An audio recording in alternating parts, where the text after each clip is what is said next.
Our second session today is a panel discussion on next generation workforce development, education, and innovation. I will quickly introduce our panelists, but you can find their full bios in your program. Dr. Joyce Ester became president of Normandale Community College in August of 2014. Prior to arriving at Normandale, Dr. Ester was a president of Kennedy King College, one of 7 colleges within the City Colleges of Chicago District. She holds a Bachelor of Science degree in Sociology from Northern Illinois University, a Master of Arts, and a PhD in Education, both from the University of California, Santa Barbara.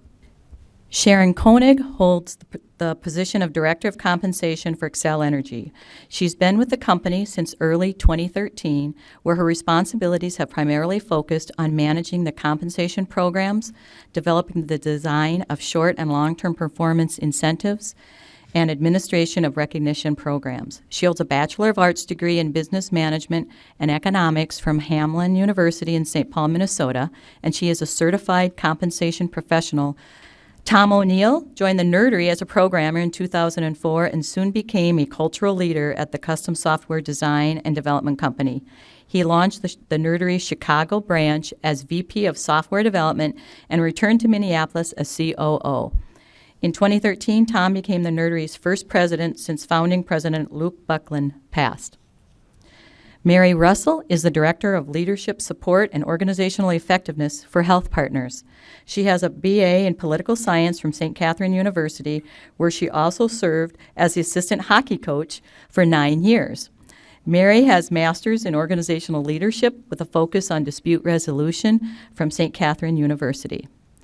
Each panelist will have 10 minutes to address the following 2 issues.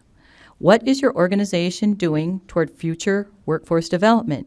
And what does a future employee look like? Their second question is regarding the business and the customer. What is the future? What are the needs of today's customer versus those for future customers? After that, we will open it up for Q&A. So let's get started with Sharon. Good morning, everyone. I want to thank the City of Bloomington and the Chamber of Commerce for inviting me here today to represent Xcel Energy. I'd like to kick it off and really talk about where I'm organized. I'm within HR as a member of our Total Rewards leadership team, and we're kind of known as the people who make sure people get benefited, paid. We're engaging people, recognizing our employees, and so we kind of like to think of ourselves as the people who keep the lights on for the people who keep the lights on. So that said, I love talking about this workforce development topic today, and will certainly transition into the customer aspect of the panel questions today too. But I want to share with you all today really what Xcel Energy is doing to really look at the workforce challenges and how we develop. We're really looking into continually looking at our strategy in HR, but we really have an intentional hiring strategy that we're really focused on with our overall corporate strategy. And I'll give you a couple examples this morning about what we're trying to focus on. So everyone knows that hiring is a critical thing. We want to get the most ROI out of every employee we have, and certainly those that we're bringing in as qualified candidates. But when we look about our intentional hiring strategies, Xcel Energy certainly has, you're most familiar with, the very skilled and qualified and technically trained employees that we have. And I should mention, too, we're certainly headquartered here in Minnesota, but we operate in 8 states. In the north here, we're in Minnesota, Wisconsin, North Dakota, South Dakota, also Michigan. But then south of us, we're in Colorado, Texas, and New Mexico. So we have about 12,000 employees. A fair majority of them are here in the north.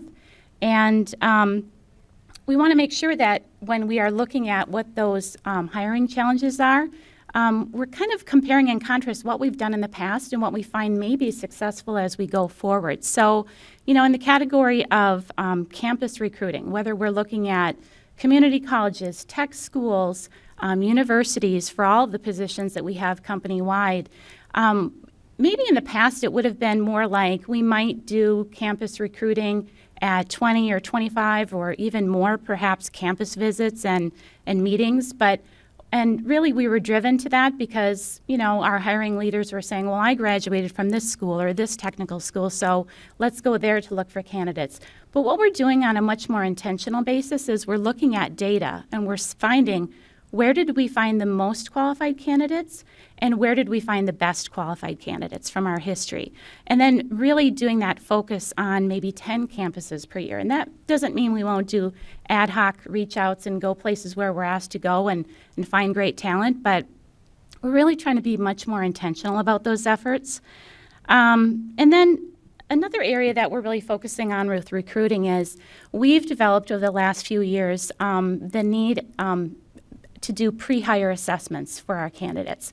So we do that at the operational field job level, and I'll talk a little bit more about what that means. We do it at frontline leadership positions as well as mid-level leadership positions. So we found that we want to make sure not only that our employees that we're bringing into the organization have the technical skills, the training, the experience to do the highly specialized work that's required to be a successful utility and energy provider, but we also need the right mindset for the people who have competencies that align to our company culture.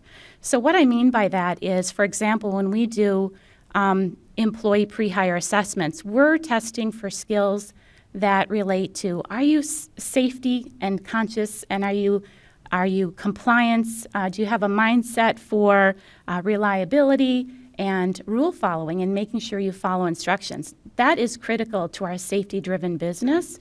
So we want to make sure that we're assessing talent that is already lining up with our cultural values. You know, for example, any one job posting, we might have even more than 80 applicants who apply for a job.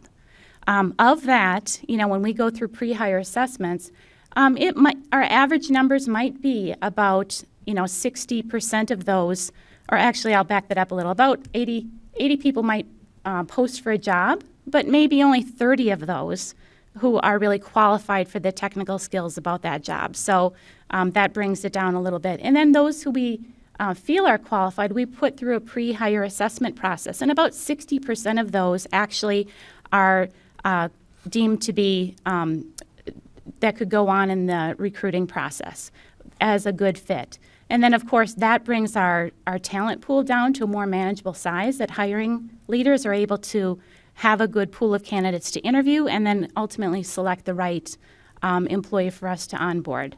So we believe just looking at that data at the beginning will help create that better fit. Another strategy that we have is certainly our veterans strategy. We believe that, the veterans of our country are really coming in with the right skills, the values. They are safety conscious. They are aligning with our needs of our utility company. And we're going to continue to develop those opportunities and work with the right organizations to develop that hiring strategy. Some other areas that we're really focusing on, once we get people to our organization, we want to make sure that we're doing the right training for our managers. So the manager training is really critical. We have an important acknowledgement that if we don't equip our managers who are with us today with the way that we can continue to not only be experts in their discipline, but also train the next and upcoming leaders for the future workforce. So we do focus on having opportunities for ongoing manager training. We have lots of LMS, online learning courses that can be kind of mini courses that we encourage people to do. We support kind of that career pathing to make sure that we're not only looking at our talent today, but what is the job that they're going to have in 2 years or in 5 years? What is that succession plan that we're looking at our leadership for? And that training doesn't only extend to people who are managers today. We want to make sure that we're trying out that next line, making sure we have the bench strength for the future. So we have programs called Path to Leadership. We might have employees who self-select to be entered into that type of training program, and a handful of them are selected, and they tell us, I want to be a future leader with Xcel Energy someday. But maybe they're not sure. They're a strong individual contributor. We all know that sometimes people can be technical experts, but it takes something a little bit different to be a talent manager and a people leader. So we have training opportunities to really let someone try it out, and maybe they have a strong mentor program, or they go through this half-year program where they meet multiple times during the year, and they find out, yes, this is what I want to do. Maybe I'll be ready in a year, or 3 years, or 5 years. But we want to make sure people have that opportunity to try that out. They're not actually working as a manager, but they're learning what it takes to be a manager by having good mentoring relationships.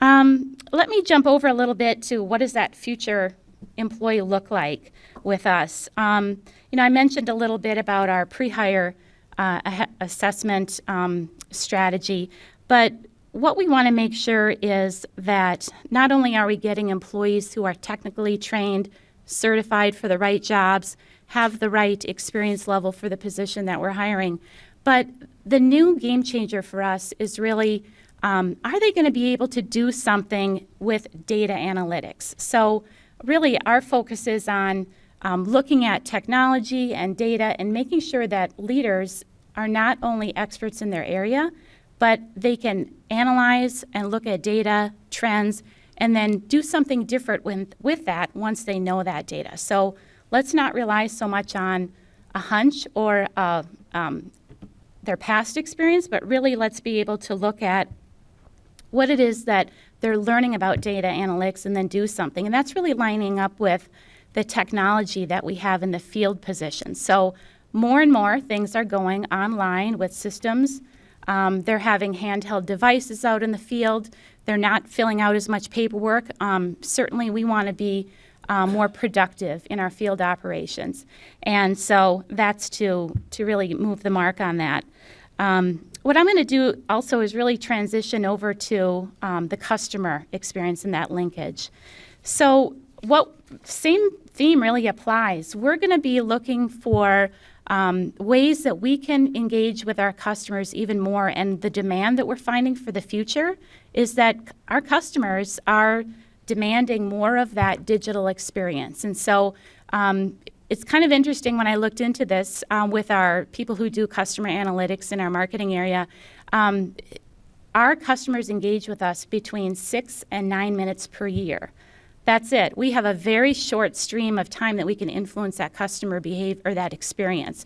That can range anywhere from commercial customers that deal with our account reps daily to someone who has no reason to call us at all, and they might only call when there might be an outage.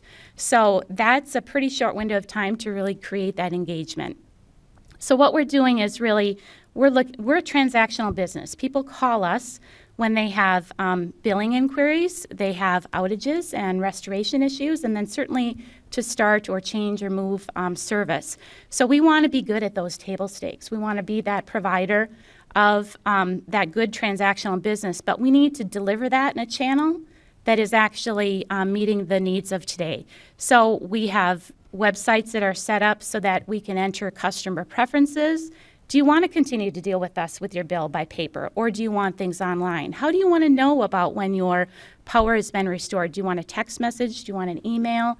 Do you want bill notifications? It's kind of interesting for me to learn that our call centers sometimes get calls from people to say, did you get my payment? And so that takes up a lot of bandwidth when customers are calling in. We want those services to be really efficient for our customers. We need to and want to provide great customer service. So we're looking for ways to enhance that digital experience, and we've really invested a lot in the last year or two on that experience. So, I think the key thing here is that when we talk about what's coming up for the future, we know that our business is a transactional business. We need to be the trusted service provider for all energy needs, for providing safe, clean, reliable service to our customers. But table stakes are really that let's get them served, let's make them happy, let's do it in a channel that is important to them and meeting all customers' needs. And then really just continuing to monitor what is that future customer of 2020. We all hear about these are the folks in 2020 who are going to be really living and growing up in that digital environment. And so how do we not only serve every generational element of our customers, but really try to focus on how do we get things done more transactional to match kind of the experience that they're getting in every other industry. Amazon, Uber, iTunes, everyone wants everything with immediacy. So we're really monitoring and learning what we can do to really respond to those customer needs. Thank you, Sharon. Now we'll hear from Joyce. Good morning. All right. I'm always expecting people to say good morning back, so I apologize. I too want to thank the Chamber and the city for having us here representing Normandale Community College. You know, I think when I look at these three questions, or the questions that were posed to us, what are the future of our workforce? That's the question that we in higher education ask all the time, because as our faculty and our staff, as we prepare our students. But one of the things I think that is interesting to most people, or at least should be interesting to most people, Normandale Community College, I think we come at this in three different places. One way, we are also an employer here in Bloomington. Normandale Community College employs over 600 individuals, and so therefore we are also interested in people coming into our community, working within our campus, and being a resource for our students and for our community. So these questions are so important. The other piece that's really important, of course, is in our academic work. We get a lot of issues or a lot of questions and concerns right now in the national spotlight about what colleges and universities are doing with regard to workforce. How are we preparing students? And so often when people look at colleges, we think, well, we're not really preparing people for work. Well, for some folks, their work after college comes after 2 years. For some people, it's after 4 years. For some people, after 6 or 8 or whatever their degree. But we are preparing students for the workforce. It may not be in a technical field. It might be in something in our social services or in our arts, but we are preparing students for work. One of the things that we hear, there's a lot of national numbers that talk about over the next several years, that 71% of all new jobs are going to need skilled workforce. Those are people who have skills past the high school level. That's real important. It's also really important for those of us in community college, because that includes us, because a lot of industries are recognizing that it doesn't necessarily need a baccalaureate degree or a master's degree to get some of the skills that they need. And so as an associate's degree or certificate, we fill that space. The other thing that is also important, I think, for our business community to know, that at Normandale, we also do what we call continuing education and customized training. So therefore, there are some companies that are large and can do a lot of that training on their own, and there are some companies that are smaller, but they still want some customized training, and they want to be able to give their employees the skills that they need to do the work that they need to do. So at Normandale, we also provide some customized training where you can come to us and say, you know what, our employees need this kind of information, and how can we put that together? One example that comes to mind is we have a wonderful program on compression planning. So if you are an organization that really wants to get together and understand your strategic plan or do a strategic plan, we have some compression planning experts who can come in and help you drill down and really figure out what is it that you need for your company. That's something that we do in the community college space. One of the other things that's so important is in our academic area, we have wonderful faculty and staff who are not only experts in their field, but they are connected to the communities. They're connected to the business community. One of the things I think that is a positive in community college is that our faculty in most cases really specialize in teaching and learning. While our faculty do a lot of research, our faculty know their industry, they know their fields back and forth, it's really important that they focus on the teaching and the learning, and so they are disseminating that information to our students. The other thing that's really important, I think, for Normandale is that we're not only working with our young people, but we're also working with older adults, people who are changing their careers, people who are deciding to do something different. And that's what's really important. And so it's really important for us to provide a space for people to continue their education, being those lifelong learners. And as they talked about earlier, one of our strong points is working with our local K-12. It is so very important that we get our young students on the pathway towards success. You know, community college in general is expensive. And so the sooner we can get students on a pathway to figure out what they want to do, the less likely they just kind of falter and just kind of go in and out. But the other thing that I want to be an advocate for is that while we put students on pathways and we allow pathways for students, we also need to be that place for people to expand experiment and people to try different things, because I met a gentleman the other day who has an English degree, but he tells me all about the things that he's done in his career, from being a CEO at a company, being a finance person at a company. But it all started as an English major, where he got what a lot of people want to call soft skills, what we like to call liberal arts, where you learn to communicate, you learn to think critically, you learn to do all of those things that companies are asking for. And so Normandale Community College in the higher ed space, we want to be partners. I've invited our faculty and our deans and other folks on our campus to be here because I think it is so important for us to partner and to do this work together, because our faculty, they know their disciplines, but they also want to engage with you, our community partners, our business partners, to really know, to making sure that what we're talking about in the classroom is really what's happening out in industry today, and it's got to be a two-way street. And so those are the things that are really important, and I'm probably going to be one of those kind of presidents that will surprise you. I will yield the rest of my 10 minutes to other colleagues up here, and also for other questions at the end, because I think asking questions and answering questions about what we do is probably where we'll get the most dialogue. So again, Normandale Community College wants to be a partner as an employer, as an educator, as well as someone who can do training and development. So thank you very much for having us here. Next, we'll hear from Tom from the Nerdery. Well, thank you. I'm Tom, and I'm a nerd, self-proclaimed. It's a real honor to be here. Thank you to the City of Bloomington and to the Chamber. I'm really proud to represent the Nerdery, obviously. And if this is the center of the universe right here, the Nerdery is about 1,584 feet north of center, so right down the road. Let's see. So we're here to talk about what our organization is doing toward the future workforce development, and that's a really important thing for me. Our vision statement at the Nerdery is to be the best place in the world for nerds to work, and and that's really important to me. When we came up with that vision statement, our executive team, at first we thought, we need some guiding principles. We need to really identify why we're all here together and why we're not working at one of the bigger, larger organizations in a cubicle somewhere, And at first, we really thought about how much we love software development and how much we loved serving our clients and really creating change inside of their organizations.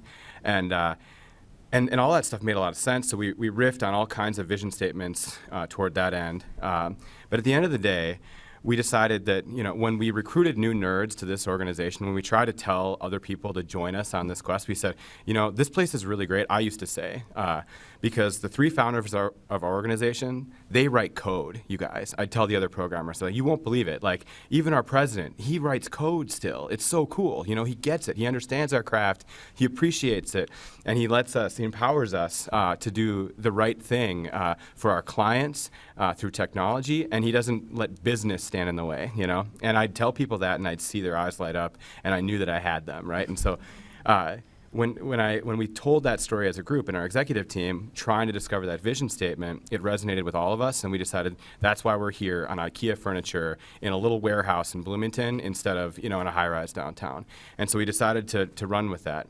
The vision statement, to be the best place in the world for nerds to work. That's all about the workforce, obviously. And there's two really important words in that statement. First is nerds, super passionate people who really care. They care about our customers, they care about technology, they care about each other. That's really important. And then work. The work is the great things that we are able to do with technology today. So from day one, that's what we set off to do, and I think we've been doing a reasonably good job at it. But it's funny that Jamie mentioned Maslow's hierarchy, because at the Nerdery, we have our own hierarchy of needs, very, very similar. And at the very bottom, there's the basic needs. We want to make sure that our compensation and benefits are taken care of and that people have the lights on at home. But at the top of the hierarchy is the self-actualization needs that our nerds have identified as learning and growing and teaching, and collaborating and innovating. And we work really hard to try to provide an environment where people can learn and grow professionally. One of the best compliments that I've gotten from any of our employees was that they learned more in the Nerdery in a matter of months than they've learned previously in their education and career. And I think that this is testament to the type of people that we've attracted with our brand and the collaborative effort that they put into work every single day. So just as a nature of doing our business, we're trying to provide a great workplace for people to grow professionally, and that's one of the things that we're doing toward future workplace development or workforce development. Thank you. But about 2 years ago, we realized, and that's about the time that video was shot, the 100 Nerds in 100 Days, we realized that our biggest constraint in our business was talent. You know, we just couldn't grow fast enough to support the great demand that our customers have brought us. And so we got really creative, obviously, you know, with a campaign, you know, trying to buy our way into the talent market a bit. But our former CSO, Mark Hurlbert, and I, we got really excited and we rallied the executive team around this idea that we could develop some of our own workforce, that we could create vertical integration if we could partner with colleges and other local community people to take people and get them work ready from whatever background they came from, whether it was liberal arts or technology. And when I say work ready, I mean ready to write code for our customers and onboard quickly. And so we tried for a couple of years to build that internally inside of the Nerdery. And like many intrapreneurial efforts inside a growing company, we had a hard time getting it going. We weren't super successful, but a year ago, one of our founders, Mike Durheim, and Mark Hurlbert, our then CSO, we decided to break those two off and start a new organization called Prime Digital Academy. That is, you know, if the Nerdery is 1,500 feet away, they're about 1,600 feet away. But right there on our Nerdery campus, and they have a hack school, essentially, where it's an 18-week program where we can take people from all kinds of backgrounds. Our last cohort had a butcher, and get them ready for the technical workforce through a really cool, innovative platform. I'm really excited about what they've done there. In their first cohort, the average salary increase from when they started Prime to the job they got after Prime was 250% increase. Some really fun stories. One individual, a young man, was working at a car dealership prior to Prime Digital Academy, and he had a small family, but was making an hourly wage, you know, basically cleaning cars and that sort of thing.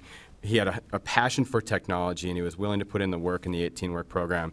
He left Prime Digital Academy, was placed right away, and is now making $60,000 a year and has a whole new life. So really fun story. I'm really proud of my partners at Prime Digital Academy, and if you want to learn more about that, stop me afterwards because I'm already at 6 minutes. The future employees, I think they'll continue to be very purpose-driven, very engaged, very passionate. I honestly think that we study millennials a lot. I think that these generations, Generation Y and Generation Z, are just really doing some awesome, innovative things, and I'm excited for them to be joining the workforce. Transitioning to our customers, you know, life is so much about choice right now. Whether you're choosing where to go to school, you want to go to a traditional four-year school, a community college, Prime Digital Academy. I think businesses are coming to the people more than ever right now because people have choice. Our customers are more savvy than ever, I think. Not only are they savvy in the options that they have in front of them, that they're much more savvy in technology. And that's for the general consumer and also the business-to-business things. Like Xcel Energy, for example, they're savvy enough to realize that technology is right in front of them and it can help them better serve their customers. 10 years ago, that wasn't true. You know, 10 years ago, people didn't see the value of technology and innovative business, and I think they do today. I'm really excited about that. Not only that, the technology has changed so much. I mean, these phones that we have right here, 8 years ago is when this phone launched. Can you imagine that we didn't have the iPhone 8 years ago? What did we do? When we're waiting for our kids, like at soccer practice, what did we do, you know? I don't... And the way that the technology has changed and changed the barrier to entry in the market, I think, is super exciting. And these phones, they're expecting us to re-up every 1 or 2 years. There's planned obsolescence in the platform. We can get to market as developers so much faster, and we can see change in front of our consumers so much easier. It's really cool. And the savvy customer of today, I think they're realizing that they need to leverage that. They're inspired by the startups that are really disrupting our entire business landscape. You know, if you think about music, again, another crazy change that it's stopped to think about the fact that Spotify and iTunes have pretty much made, you know, CDs obsolete, right? I don't know the last time I purchased a CD. I started buying vinyl just so I can put them on my wall instead of have something worth to look at. And I think that today's customers, as they're more savvy, they're more focused on choice and value. There's this really cool movement that's happening that I think is important. It's this craft movement. There's craft beers. There's craft distilleries. There's fashion companies that are popping up online that are so focused on coming to the customer where they sit and really meeting their needs. They're curating your wardrobe for you, so you don't have to go shop. And today's customer really appreciates that value, that additional value. And at the Nerdery, we're trying really hard to leverage that stuff. I'm excited about it. And again, there's even craft education, right? It's really cool that I made a note here to call Dr. Ester about potentially helping us fix some of our employee training issues. That's awesome. And I think the one last thing about businesses and customers that's changing so much is that I think people are much more comfortable with change today. I think the agility in our business environment has changed so much. I mean, 2 years ago, to make a change in a technology system, in a business system, it was major efforts. But today, with the speed to market of some of our technology and the tools that we have in front of us, and the example set by entrepreneurs, we're just making change happen faster in business. In months, we can do things that took years in the past. I think that's really cool. I think it's really important. In the future, I think barriers of entry will continue to fall. I think that value, service, and fit are going to continue to grow in priority. And I think that this crazy thing is happening where there's this base level expectation of good functionality, right? It used to be form follows function.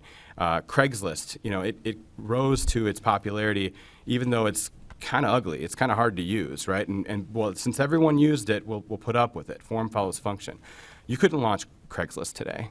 The baseline expectation is that it should work, and people should be there, and it should provide value. And now people are expecting it to be beautiful, easy to use, intuitive, and experiential. And I think that's only going to get more and more important as customers have more choice. And it's up to us as business leaders to make sure that we've got the right workforce, make sure that we've got people who are passionate, who really care about that choice and meeting our customers where they are, if we're going to continue to provide a high level of service in the industry. So, and I'm over, so I will close on. Thank you. Thank you, Tom. And now for our last panelist, Mary from HealthPartners. Well, again, as the rest have stated, thanks for the opportunity to spend time with you today. There is a true advantage in going last in this type of a panel situation. And part of it is many of the things that every one of the folks on the panel have talked about are really key to the questions that we're exploring today. But the other thing that I spend a lot of my time facilitating groups. So, of course, the facilitator is going to start off with a question, right? I'm supposed to answer questions for you. I'm going to start off with a question. What if we applied the same strategic intent that we use to identify our marketplaces, our customers, and our growth strategies to our people strategies? As each one of the panelists were speaking today, you could insert customer and employee interchangeably.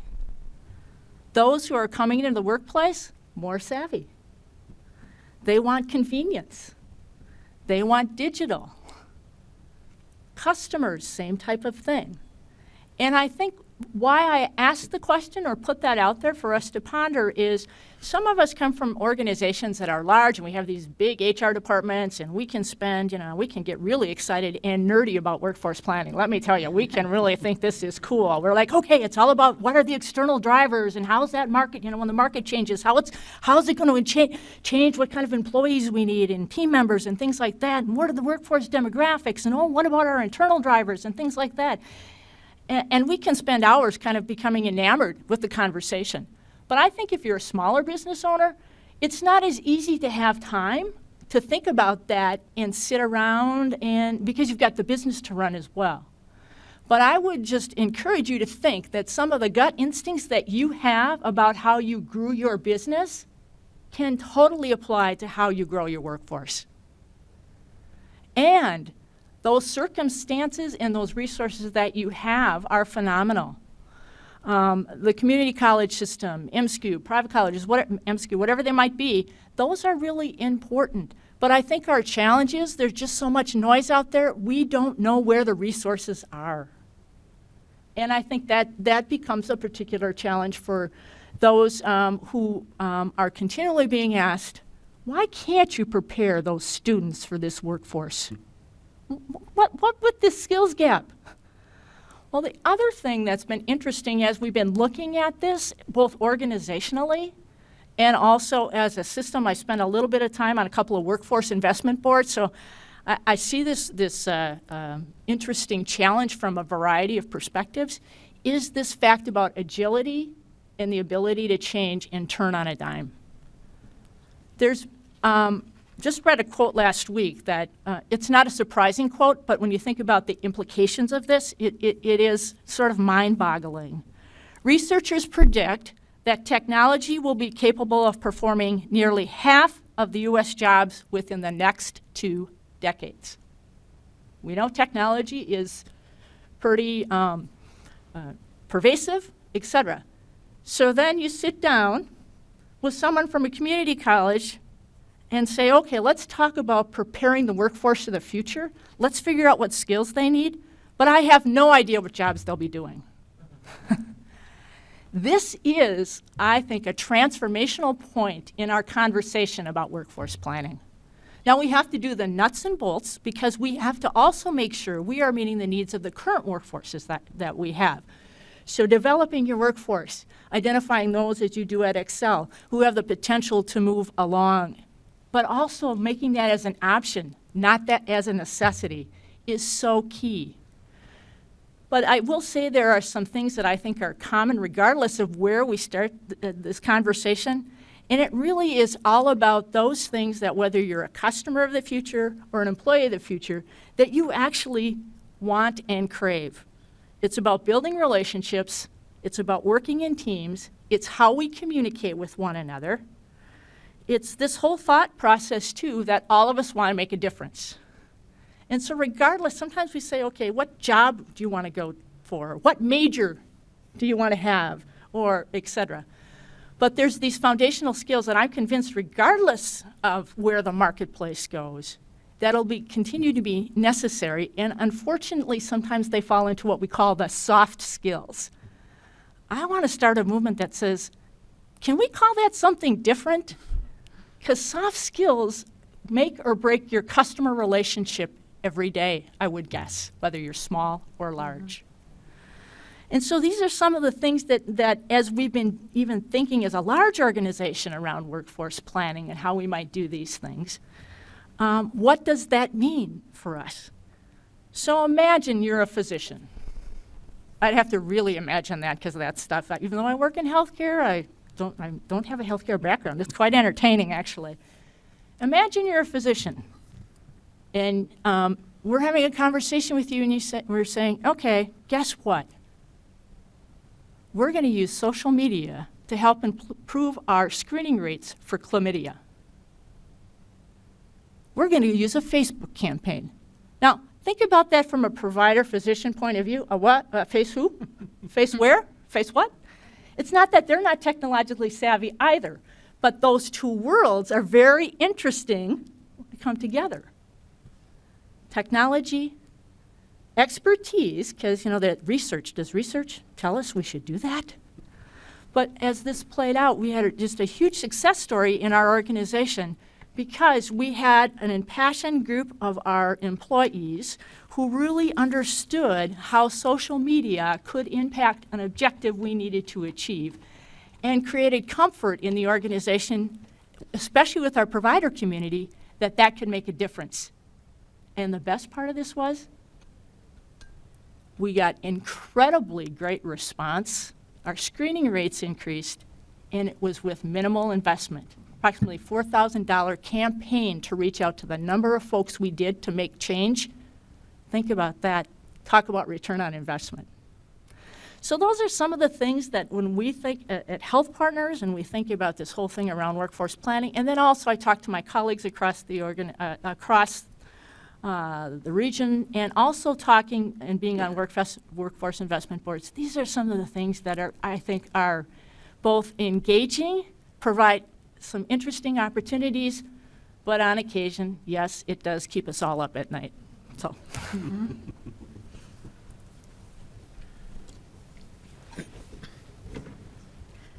Well, I think we've had some great panelists here. I think it's been a great forum.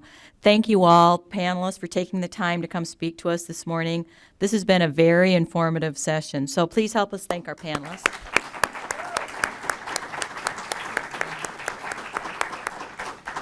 And now we're going to go ahead and open it up to Q&A if people have questions. Mark? Hi, Mark Adkins, and a couple things. First, I want to thank you guys for being willing to participate today, and also for the passion you displayed. It's been very well. And my questions, it deals specifically with workforce and developing workforce. Going back to the survey, talked about businesses, their primary concerns were lack of qualified applicants and having properly trained, skilled workers. I was fortunate enough to be at the Nerdery when you launched Private Engineering, and knowing a little bit how successful that's being and how the demand for that program is overwhelming, and that's really great. Visionary of people at Nerdery to do that. So my question is, maybe it's directed to Dr. Ester a little bit, but are we doing enough, and what can we do differently at the educational level, schools and colleges, to be able to focus on those skills? I'm thinking science, technology, engineering, mathematics, to develop the workforce that we need in those specific areas better, and what you would like to see us as a business community doing better to help support you in those efforts. Well, I think part of it is conversations like this. Again, one of the other reasons why I invited some of, again, our faculty and our deans here, because we need to work together, we need to partner, we need to hear from you. A lot of our business areas, a lot of our science, technology, engineering, and math programs have advisory committees. And so that's going to be really important for our business community to join those advisory committees to actually tell us what it is that our faculty should be focusing on or making sure that they have all of the information they need. That's going to be very, very important. So I think it is a conversation that needs to happen, and we need to do that. And to be truly transparent, I think education globally, the education industry, we're a little slow sometimes in moving in the speed that industry wants us to do. But I think that that's what we need to be hearing as well. We need to be hearing from our partners and hearing from the business community that says, I understand that this is your process, but this is what we need. And so we have to be forced in some ways to move a little bit faster in some of the areas that we need. But that's where we can partner again with us as a community college, some of our local technical colleges. If there is a need that needs to be met, we need to hear about that, because we don't want our graduates coming out of any of our programs in any of our fields not having the things that you all want. And so that's really where that interplay has to happen. Other questions? Go ahead. John Stanley. Hardly a day passes that I don't get an email or two in my inbox with an article about how better to deal with millennials, and how to recognize the needs of millennials, and how millennials dress, and this, that, and everything. And we see that the previous generations has been identified as well. And a certain number of your comments were about millennials and about technology. But from a workforce standpoint, how do you then, for a variety of reasons, a lot of retirees, post-retirees are either looking for new careers or extend their careers or retrain or bring their skills to a different career altogether, those same skills. How do you accommodate or adjust or change your strategies to deal with both of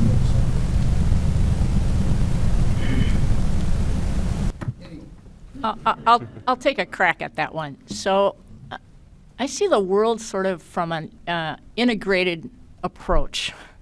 So it's a blending. I think first of all, understanding generations, it starts with an awareness, and then it's figuring out the fact that we have multiple generations in the workforce, and we have to figure out how we're all going to work together, okay?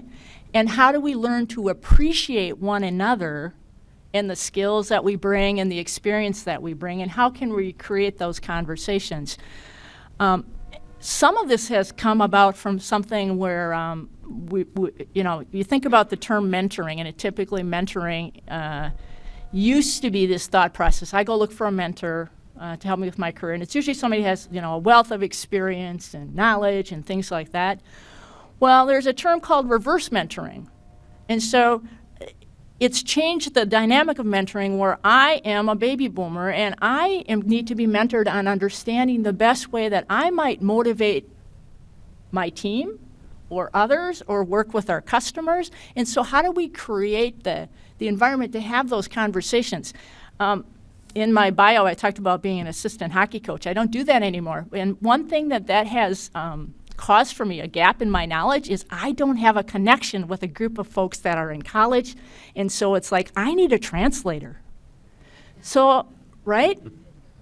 And so part of this is really important about how we can help each other learn. But that means that I, who the supposed experienced person, has to be humble enough to say, tell me more, help me understand. But that only comes in a culture where there's trust and a culture where people are respectful of one another. So it gets into the whole culture world. So those are just some things I think about when you ask that question. But I'm sure all of you have great experience with this as well. Believe it or not, the Nerdery, we've got a pretty diverse workforce. Generationally, we've got everyone from baby boomers, Gen X, Gen Y, and even some Gen Z people in the organization. And I would agree with pretty much everything Mary said. I think that, having humility as an employee of any company, and it's a core value to be humble at the Nerdery, is just so important. We always say that, you got to want to learn and you want to grow to be a good employee at the Nerdery. In the hacker community, there's this term. I'm embarrassed to tell you guys this, but bear with me here. It's RTFM, and if you ask a question on a IRC channel and it's a stupid question, they say RTFM, and it stands for Read the Flippin' Manual. But we always say, as part of the onboarding and recruiting process, that RTFM is not a term that we allow at the Nerdery. If you have a question, there's no stupid question, there's no bad question.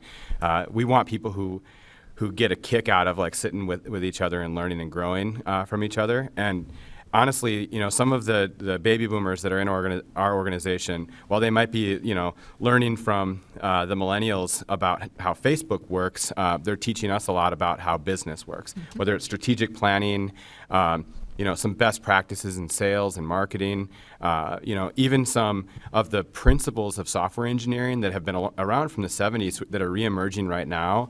Our young people are learning from the people who've been in the field for a longer time. So I think learning together and sharing expertise is such an important part of any business. So we work hard to have a diverse workforce. We hire people for what they can bring to the table, not necessarily which generation they were born in. Well, one thing I will say, knowing that there's a Generation Z makes me nervous, because it's like, then what, right? And then we start over.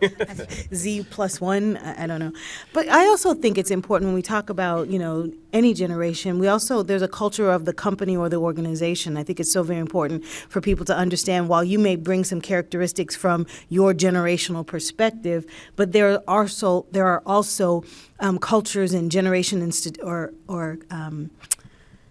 ideologies or or customs that exist within an industry or within a company. And I think it's so very important that people can bring their various cultural and generational ideologies to that, right? So as you talk about, and I'm looking at, the video about what it looks like at your company. Well, regardless if I am a millennial, if I'm a Gen X, if I am a veteran, generation, I know what I'm getting when I'm coming to the Nerdery. And so I think it's also important for people to understand that while they bring all of this, what is it that they're coming into? And I also think that that's what we can do in higher education, is also to tell students, how do you bring yourself into your industry, but how do you also understand what the industry demands, what the industry wants, so that there is a kind of a melding. So it is a reverse mentoring, it's a reverse transfer of knowledge. I think both of those have to happen, because I think that there are some generations of folks who kind of feel like, well, I'm going to come in and I'm going to change this on a dime. Well, maybe that's not what's required. And so there's got to be some back and forth to make sure that people are successful. So a couple of thoughts that I'll add in addition to what was said was really, when we think of all the psychology that goes behind all of the generational differences, there are core needs. People, it doesn't matter what generation they're coming from, they want to have, like from an HR perspective, they want to have financial security and retirement plans. They want to take care of their family. They want to be recognized. They want to have good benefit health and welfare programs. So the core needs are there, but I think the mediums and the channels that we deliver them to our workforce are just the things that we have to be more configurable, so it's not one size fits all. We're a company of over 12,000 employees, but it's not scale. We're not modeling this for a couple different ways. We need to make sure we're delivering and engaging our long tenured employees. We want to make sure that we respect that heritage. You think about Xcel Energy, and a lot of our employees around all of our 8 operating regions have 40 years of service, 45 years of service. But when you think about it, our actual average tenure is about 17 years. And that's shocking for a lot of our people at our company to hear that. But that just is a reminder that we have to build channels that relate to every way to communicate. And I think we need to just respect that. And the reason why, it's a business reason. At our company, you may have heard this from our workforce analytics before, but it is interesting to know that over the next 10 years, there's 50% of our workforce is eligible to retire. That means we have to have really intentional and defined plans about how to do knowledge transfer for our very technical jobs and skills and disciplines, and how do we serve our customer base. So, this is a real business need to make sure that we're delivering good services to our workforce. One last question? This is a very quick question. Okay, very good. Go ahead. Give me an opportunity to be an advertising for Heritage Day. I'm a council member, and what is on my mind very much right now is how do we frame the collaboration between the very diverse business community with the governing people. We're a policy board. We don't, as council members, we don't do the nitty-gritty kind of stuff. That's up to the staff. But do you have thoughts about process? Maybe a few elements or issues that need to be on the table for how we frame, how we interact with you as the business community. And you are for, like I say, it's a very diverse community. So how do we go forward? Won't take long. At the Nerdery, we're all about the best place in the world for nerds to work, and it sounds like there's a similar mission for the city of Bloomington in the customers, as Jamie referred to them, with the businesses and the residents. One of the things that we did inside our organization to interact in the way that you described with our nerds is we created an online forum where people can ask questions or make suggestions or have conversation about the needs of the nerds in our business. And it's a pretty active forum where they can even post anonymously to say, hey, I don't like this aspect of our business, or this feels this feels like it's misaligned with our values, or they can, some people, sell their Twins tickets online with that buzz. But I would suggest maybe considering something like that. I'm not sure if the city would be open to it, but I think it'd be pretty progressive if you could have an open forum for discussion. I mean, obviously social media is there for us to use. I don't know how engaged Bloomington is in Twitter or Facebook and how much they engage their community there, but I think that'd be really neat. We've had some opportunities, at the Nerdery working with Bloomington. And I can say from experience, we didn't feel like we had a voice. Something online would be really cool to give us that voice and open that conversation up.